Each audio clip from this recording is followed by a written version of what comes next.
Hello students, स्वागत है आपका सभी का ऑनलाइन क्लासेस में।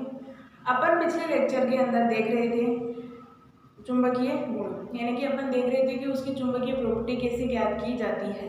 किसी भी कंपाउंड की या कोई भी आपके पास एलिमेंट है उसका आपको मैग्नेटिक प्रॉपर्टी ज्ञात करना होता है। आपने जब डी ब्लॉक एलिमेंट्स के लिए देखा कि आप कैसे ज्ञात करते हो, तो उस टाइम आपने क्या किया,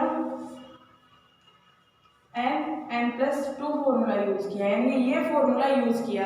लेकिन अपन लेंथेनाइड्स पढ़ रहे हैं, लेंथेनाइड्स के अंदर क्या होता है, चेंज होता है।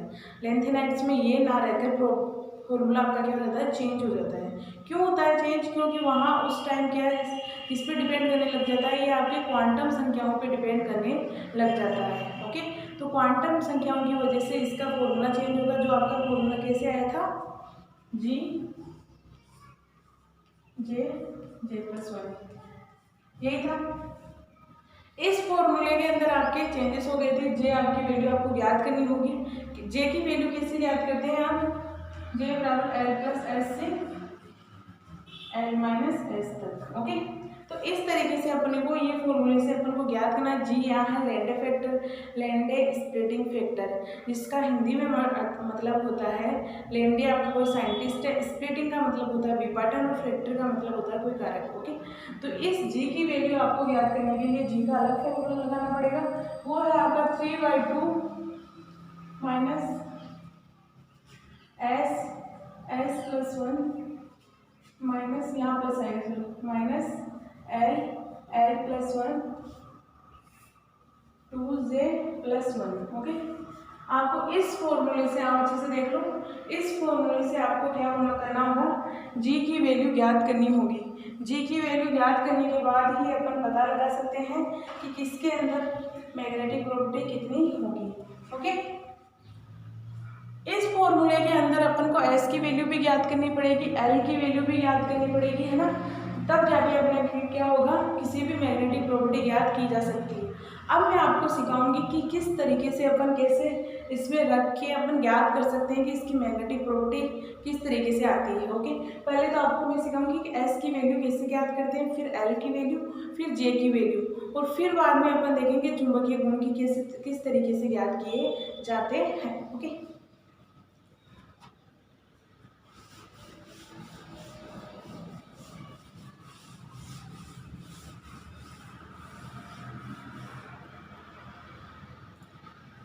एस की वैल्यू ज्ञात करने के लिए आपको क्या करना पड़ेगा, मान लो आपके एस ब्लॉक का एलिमेंट है, तब क्या होगा, आपने जब क्वांटम संख्याएं पढ़ी है 11th-12th में, आपकी क्वांटम संख्याएं आ जाती है, उससे अपन एस जी की वैल्यू ज्ञात कर सकते हैं।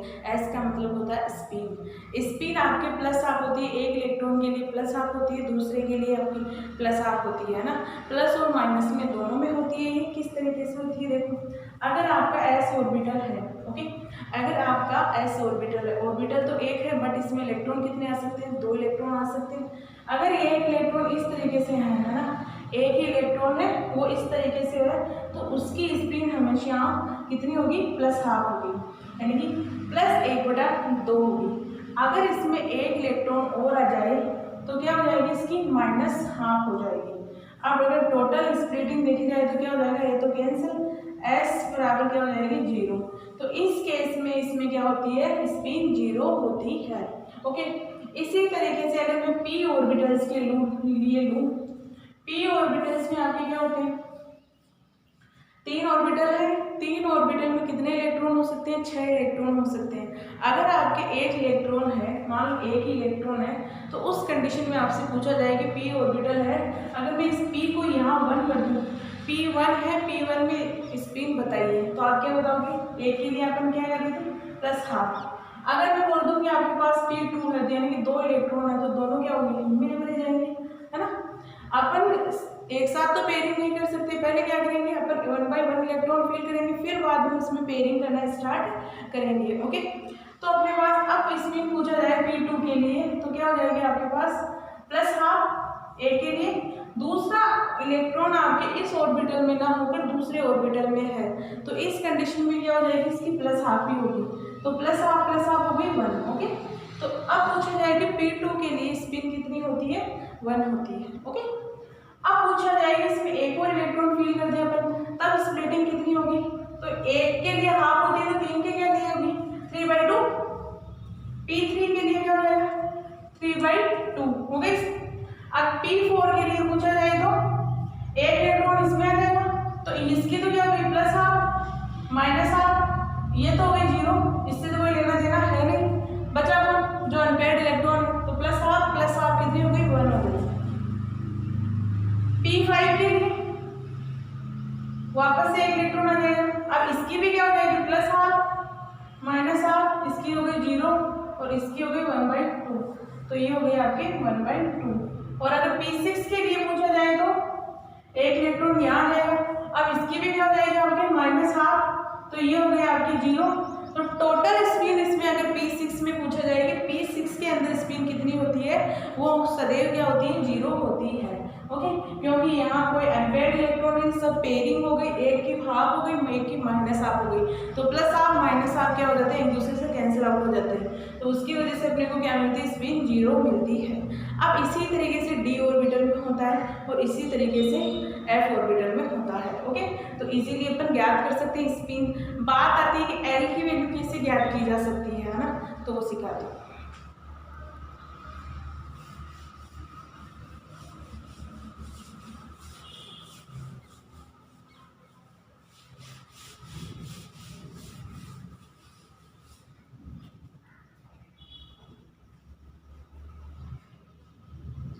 एल की वैल्यू अपन ज्ञात करेंगे एस पी डी एफ सबके लिए अलग अलग होगी। किस तरीके से ज्ञात करेंगे, देखिए आपके पास एस है, एक पी ऑर्बिटल है, एक आपके पास डी है और एक आपके एफ है। एस में क्या होता है 1 होता है, पी में क्या होते हैं 3 होते हैं और डी में कितने होते हैं 5, 1 2 3 4 5, एफ में 7 1 2 3 4 5 6 7। ओके, अब एस ऑर्बिटल की बात आती है, एल की वैल्यू हमेशा 0 होती है। ओके, तो ये तो इसकी वैल्यू होगी हमेशा 0। अगर एस में एल की वैल्यू ज्ञात की जाती है तो वो 0 होगी। अब पी में देखा जाए तो यहाँ 0 बीच में करना है आपको, +1 इस तरफ -1 इस तरफ। ओके, +1 इसे लेना है और -1 इसे लेना है। अब इसमें देखेंगे, इसमें अगर इसे 0 दे देती हूँ तो +1 +2 और इस साइड में क्या हो जाएगी -1 -2। ओके, इस तरीके से अब इसमें 0 +1 +2 +3 और इसमें -1 -2 -3। ओके, तो इस तरीके से अपन को एल की वैल्यू ज्ञात करनी होती है। अब बात आती है कि अगर जिस ऑर्बिटल में इलेक्ट्रॉन है आपके, मान लो डी ब्लॉक है ये, इसमें मैंने 4 इलेक्ट्रॉन फिल कर दिए है ना, ये D4 का एग्जाम्पल ले रही हूँ, तो इसमें क्या होगा 1 2 3 4। अब पूछा जाता है कि इसमें L की वैल्यू बताइए, तो आप क्या कैसे करोगे, L बराबर क्या होता है, अगर मैं स्मॉल लेटर में L लिख दूँ तो ये L1 हो जाएगा, ये L2 हो जाएगा, ये आपके L3 हो जाएगा, ये आपके L4 हो जाएगा। तो अपन को क्या करना है, L की वैल्यू ज्ञात करनी है, तो क्या हो जाएगा L1 + L2 + L3 and so on. Okay, तो इस तरीके से अपन को L की वैल्यू ज्ञात करनी होती है। तो L की वैल्यू में रख रही हूँ यहाँ, एक है +2 +1 +0 और -1 ये है, तो ये तो क्या होगा कैंसिल हो जाएगी, -1 +1 है ना, तो बचा कितनी L की वैल्यू आपकी 2 आती है। ओके, यहाँ से अपने को वैल्यू प्राप्त होती है L की 2। और अगर मैं F के लिए F में जाती हूँ, अगर मेरे पास F7 है, अगर मेरे पास F ऑर्बिटल में 7 इलेक्ट्रॉन है तो मैं इसे फिल कर दूंगी। और अब पूछा जाता है इसमें कि आप L की वैल्यू ज्ञात कीजिए, तो L की वैल्यू कैसे ज्ञात करेंगे अपन, L1 L2 L3 L4 L5 L6 L7, इन 7 L को अपन क्या करेंगे प्लस कर देंगे, तो L बराबर L1 + L2 + L3 + L4 + L5 + L6 और +L7। अब आपको पता है कि L1 की वैल्यू क्या होती है +3, तो +3 फिर होती है आपकी +2 फिर +1 फिर +0 ये 0 है ना, फिर माइनस आ जाती है 1, -2, -3। तो आपको पता है कि अगर इनका टोटल करते हैं, कैलकुलेशन करें हम इसकी, तो ये क्या हो जाएगा, कैंसिल कैंसिल कैंसिल। तो यहाँ एल की वैल्यू क्या होती है, 0 प्राप्त होती है। ओके, तो इस तरीके से अपन एल की वैल्यू ज्ञात करते हैं। हो गया। अब बात आती है कि जे की वैल्यू कैसे ज्ञात करें। जिसमें अपन को एल रखना है उसी से अपन ज्ञात कर सकते हैं। जैसे मैं आपको कुछ एग्जांपल्स देती हूँ, आप प्रैक्टिस करना घर पे। ओके, एल की वैल्यू ज्ञात करनी होगी आपको, जिसमें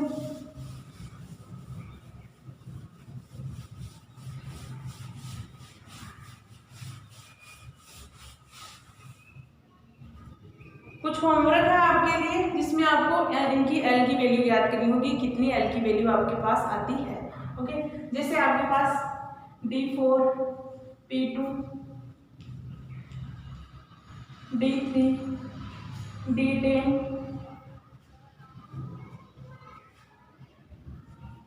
F6, F14 और P6,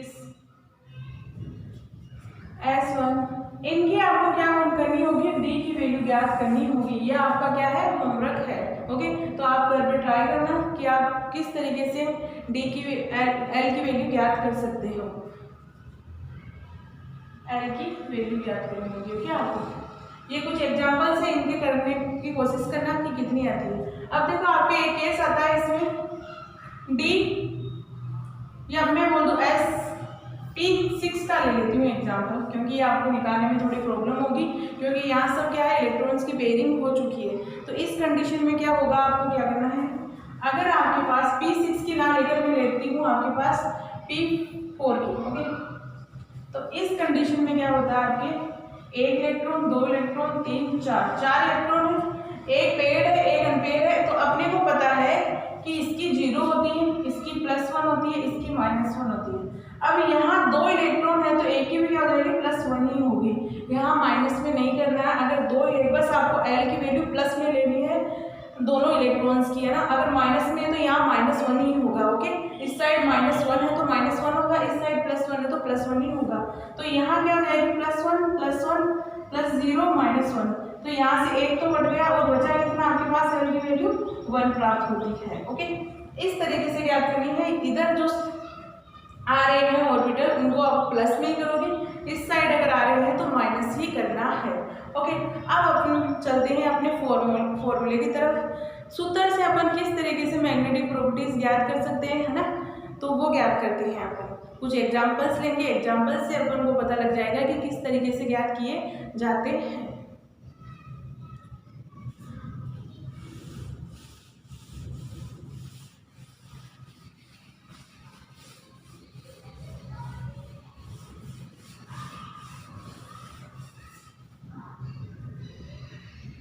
देखो, इसमें भी आपको क्या होना चाहिए, इलेक्ट्रॉनिक विन्यास ज्ञात होना चाहिए। अगर आपको इलेक्ट्रॉनिक विन्यास ज्ञात है तब आप ज्ञात बना सकते हो। किसी भी एलिमेंट का आप मैग्नेटिक प्रॉपर्टीज ज्ञात कर सकते हो। अगर नहीं है तो आप नहीं कर सकते कि किस तरीके से। या आपको पता होना चाहिए कि उसके वैलेंस इलेक्ट्रॉन कितने होते हैं। ओके, फॉर्मूला है अपना B J+1। जी का फॉर्मूला है आपके पास 3/2 plus S+1 minus L+1 upon 2J+1। Okay, अपन ने यहाँ S की वैल्यू ज्ञात कर ली, L की वैल्यू ज्ञात कर ली, बस ज्ञात करना है अब आपको J की वैल्यू, कि अब J की वैल्यू किस तरीके से ज्ञात कर सकते हैं। ओके, J की वैल्यू ज्ञात करने के लिए अब J का फॉर्मूला आपको लगाना पड़ेगा, जो क्या होता है आपके, J का फॉर्मूला होता है L+S L-S। S का मतलब जो आपकी स्पिन आई थी वो ही लिखनी है, L की वैल्यू आपके पास जो आई थी वो ही लिखनी है। लेकिन अब कब यूज करना है आपको L+1 और कब करना है आपको L-1, है ना। L-S कब यूज करना है, L+S कब यूज करना है, क्योंकि दोनों एक साथ तो कर नहीं सकते। तो दोनों को एक साथ ज्ञात नहीं कर सकते, तो अपन क्या करेंगे, इनको डिफाइन किया गया। अगर आपका ऑर्बिटल हाफ फील्ड से ज्यादा है ना, हाफ फील्ड से ज्यादा भरा हुआ इलेक्ट्रॉन, यानी कि आपके पास डी, अगर आपके पास मान लो P3 है या P4 है या P6 है, P5 और P6 है, उस कंडीशन में आपको फॉर्मूला यूज करना होगा L+S। और अगर आपके पास P1 P2 P3 P2 है, उस कंडीशन में आपको L-S फॉर्मूला यूज करना होगा। तो या मैं यहाँ कर सकती हूँ अर्ध भरे हुए कक्ष कौन से ज्यादा भरे हुए हो, अगर हाफ फील्ड से ज्यादा इलेक्ट्रॉन हो, हाफ फील्ड से ज्यादा इलेक्ट्रॉन हो, तो उस कंडीशन में आपको L+S फॉर्मूला यूज करना हो। अगर हाफ फील्ड से कम हो इलेक्ट्रॉन, हाफ फील्ड से इलेक्ट्रॉन्स कम हो, उस कंडीशन में क्या करना होगा, आपको L-S फॉर्मूला यूज करना होगा। ओके, कुछ एग्जांपल्स देखेंगे तो क्लियर हो जाएगा आपकी कि किस तरीके से अपन ज्ञात करेंगे। ओके,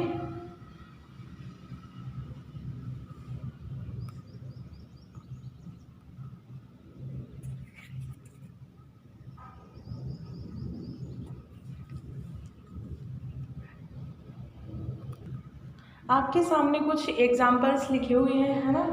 उन एग्जाम्पल्स की पहले आप खुद से ट्राई करो कि किस तरीके से अपन उनका जो मैग्नेटिक प्रॉपर्टीज ज्ञात कर सकते हैं। अब मैं निकालती हूँ, एक दो की निकाल देती हूँ मैं, और आप खुद से ट्राई करना। ओके, मैं इसे स्टार्ट कर देती हूँ।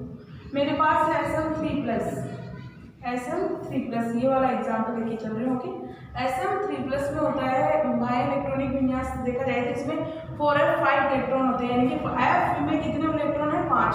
तो आपको क्या करना है, पहले f ऑर्बिटल बनाना है, 1 2 3 4 5 6 7। ओके, अब इसमें आपको क्या करना है, 5 इलेक्ट्रॉन फिल करने हैं, 1 2 3 4 5। ओके, इस तरीके से आपको 5 इलेक्ट्रॉन फिल करने हैं। 5 इलेक्ट्रॉन फिल करने के बाद में आपको पहले s की वैल्यू ज्ञात करनी पड़ेगी। s की वैल्यू ज्ञात करने के, अगर मैं इसे बोलूं हाफ इसका प्लस हाफ इसका प्लस हाफ इसका प्लस हाफ इसका और प्लस हाफ ही इसका, तो 1 2 3 4 5 इलेक्ट्रॉन थे, प्लस प्लस मैंने कर दिया, तो इसका कितना हो जाएगा, 5/2 हो जाएगा। ओके, तो मुझे स्पिन की वैल्यू प्राप्त होती है 5/2। ओके, तो अब मुझे ज्ञात करनी है L की वैल्यू। तो L की किस तरीके से याद करें, अगर मैं इसे 0 मान रही थी, इसे क्या मान रही, +1 +2 +3, इसे -1 -2 -3। अब L की वैल्यू क्या है, L1+3 +2 +1 +0 -1, तो ये कट गया, तो कितना बचा L की वैल्यू आपके पास आती है 5। ओके, अब आपको क्या करना है, J की वैल्यू याद करनी है। J की वैल्यू का फॉर्मूला मैंने क्या बताया था, L+S और एक होता है L-S। L+S तो कब लेना है, जब आपके हाफ फील्ड से ज्यादा इलेक्ट्रॉन हो, जबकि यहाँ क्या है, आपके F5 है, हाफ फील्ड से कम इलेक्ट्रॉन है, तो आपको कौन सा फॉर्मूला यूज करना है, L-S यूज करना है। ओके, तो अपने को J की वैल्यू याद करनी है। अब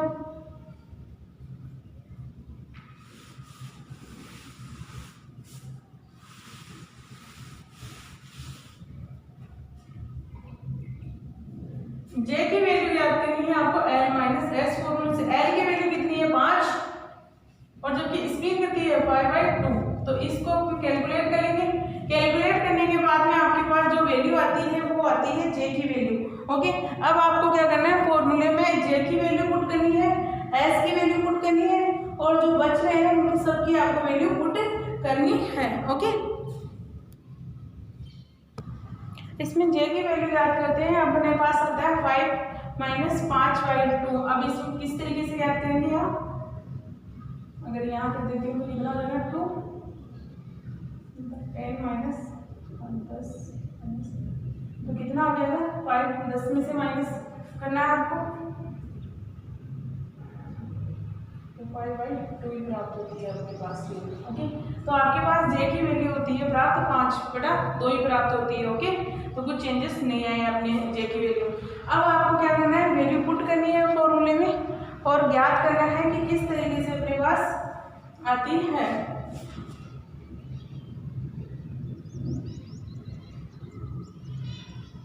अब अपन इसमें पहले जी की वैल्यू ज्ञात करेंगे, यानी कि अगर मैं इसे मिटा देती हूँ तो अपने पास में इसे मिटा देती हूँ। एक मिनट देख लो एक बार ये फॉर्मूले।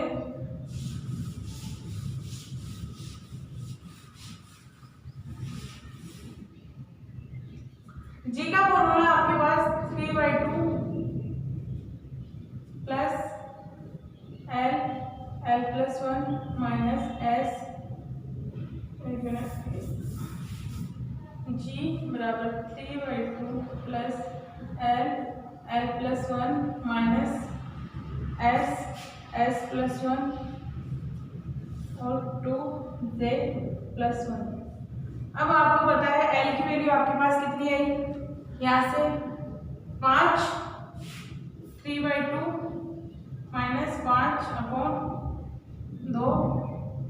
5 ही है, 5 प्लस 1 माइनस एस की वैल्यू अपने पास कितनी प्राप्त आई थी, 5/2 5/2 और 5/2 प्लस 1। ओके, और जे की वैल्यू कितनी आई है अपने पास, यहाँ से 5/2 आई है, तो 2 × 5/2 प्लस 1। तो अब इसको आपको क्या करना है, कैलकुलेट करना है। अब जो भी वैल्यू आती है आपकी जी की, वो आपको क्या करना है, कैलकुलेट करके, मान लो कुछ भी है आप कर लेना कैलकुलेट, और किसमें रखना है आपके पास, जी जे प्लस 1। ये फॉर्मूला आपको चुंबकीय गुण ज्ञात करने का। तो जी की वैल्यू आपको यहाँ से रखनी है, जे की वैल्यू आपके पास आई थी 5/2 प्लस 1 रूट, और जो जे की वैल्यू आई वो रखना है। ओके, तो इस तरीके से अपन यहाँ इजीली कैलकुलेट कर सकते हैं कि किसकी वैल्यू कितनी आती है। ओके, बहुत इजी है, आप देख लेना इससे कैलकुलेट करके और कर लेना। ओके, और जो फॉर्मूले लिखा है उनकी भी प्रैक्टिस करना। ओके, नेक्स्ट अपन पढ़ते हैं इनमें, अब इनका सेपरेशन देखेंगे कि जो लेंथेनाइड्स होते हैं उनका सेपरेशन किस तरीके से किया जाता है, क्योंकि आपको निष्कर्षण करने में इसमें क्या होता है, देखो लेंथेनाइड्स की प्रॉपर्टी ऐसी होती है कि वो सब एक साथ मिलके रहते हैं ना, वो एक दूसरे में, यानी कि सैंड में अगर मोनोजाइट सैंड में पाए जाते हैं लेंथेनाइड्स, वो कम जितने लेंथेनाइड्स होंगे वो सब पाए जाएंगे। अब इन्हें सेपरेशन किस तरीके से किया जाए, है ना, सेपरेशन करना जरूरी होता है, यानी कि उन्हें पृथक्करण किस तरीके से किया जाए इनका। तो पृथक्करण करने के लिए अलग अलग मेथड्स यूज किए जाते हैं, अलग अलग मेथड से अपन इनको इजीली पृथक कर सकते हैं, क्योंकि अगर एक साथ पाए जा रहे हैं ये, तो अगर इसके किसी के साथ रिएक्शन करवाएंगे, तो अगर केमिकली रिएक्शन देखी जाए तो सबकी एक जैसी रिएक्शन तो हो नहीं सकती कंप्लीट। मान लो कोई फास्ट रिएक्शन दे रहा है, कोई स्लो दे रहा है, तो जितने लेंथेनाइड्स हैं वो फास्ट रिएक्शन तो देंगे नहीं, क्या करेंगे, कोई थोड़ी जिसकी रेट थोड़ी ज़्यादा होगी, किसी की रेट कम होगी। तो इसके आधार पर अपन ज्ञात कर सकते हैं कि इनको सेपरेशन किया जा सकता है ना। आयनिक एक्सचेंज मेथड सबसे बेस्ट मेथड होता है इनका पृथक्करण करने। आयनिक एक्सचेंज किससे किया जाता है, कॉलम क्रोमेटोग्राफी से। जैसे क्रोमेटोग्राफी अपने यूज़ की जाती है किसी का भी सेपरेशन करने के लिए नॉर्मल। अगर पेपर क्रोमेटोग्राफी की बात करें तो वो आपकी किसी एमिनो एसिड्स को सेपरेट किया जाता है उससे, जबकि कॉलम क्रोमेटोग्राफी होती है आपके, या स्तंभ क्रोमेटोग्राफी भी बोल सकते हैं जिसे, इसके द्वारा अपन किसी भी आयनों का पृथक्करण कर सकते हैं। अगर आयंस को पृथक करना होता है तब अपन कॉलम क्रोमेटोग्राफी यूज़ करते हैं। तो लेंथेनाइड्स के अंदर सबसे ज़्यादा यूज़ की जाने वाली होती है कॉलम क्रोमेटोग्राफी। ओके, नेक्स्ट देखेंगे अपन सेपरेशन। लेकिन आपको क्या करना है, जो फॉर्मूले दिए हैं उनको ट्राई करना है कि आपको किस तरीके से ज्ञात कर सकते हो।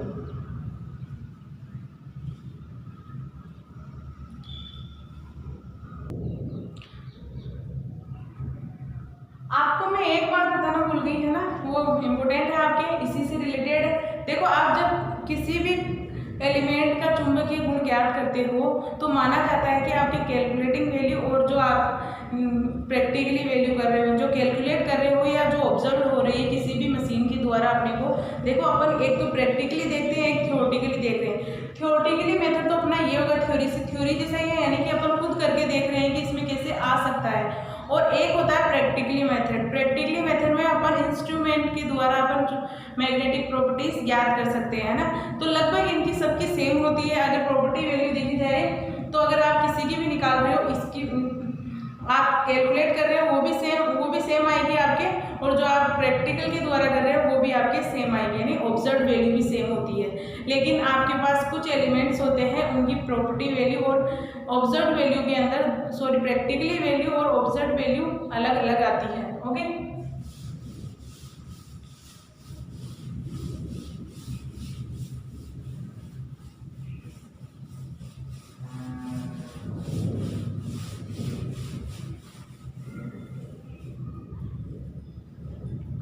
आपके पास होता है यूरोपियन 3+, है ना, एक होता है एसएम 3+। ये दो एलिमेंट ऐसे हैं, ये केवल दो ही आपके लेंथेनाइट जितने भी लेंथेनाइट्स हैं आपके, उनमें केवल ये दो एलिमेंट ऐसे हैं जिनकी आप प्रैक्टिकली वैल्यू देख रहे हो, एक आप कैलकुलेटिंग वैल्यू देख रहे हो, यानी कि एक तो आप फॉर्मूले से निकाल रहे हो, एक आप किसी इंस्ट्रूमेंट से निकाल रहे हो। तो इन दोनों के वैल्यूज में बहुत ज़्यादा अंतर आता है। अगर आप कैलकुलेटिंग वैल्यू कर रहे हो इसकी, यानी कि आप किसी फॉर्मूला के द्वारा ज्ञात कर रहे हो, तो इसकी वैल्यू आती है 0 और इसकी आती है 0.8 के आसपास, है ना। लेकिन जब आप इसका यानी कि आप प्रैक्टिकली मेथड से देखोगे या ऑब्जर्व वैल्यू देखोगे, इसकी ऑब्जर्व वैल्यू देखोगे तो इसकी आएगी 3 के आसपास। ओके, नियरली 3 लगा देती हूँ यहाँ, लगभग 3 के आसपास होती है, 3.3 से 3.4 के आसपास हो सकती है ना। लेकिन और इसकी आती है आपके 1.4 से 1.7 से 1.8 के बीच में आएगी। ओके, तो केवल आपके दो केस ऐसे हैं जिनमें प्रैक्टिकली और कैलकुलेटिंग वैल्यू और ऑब्जर्व वैल्यू दोनों आपकी क्या होती है, डिफरेंट आती है। ओके, तो अब नेक्स्ट लेक्चर में देखेंगे सेपरेशन। ओके।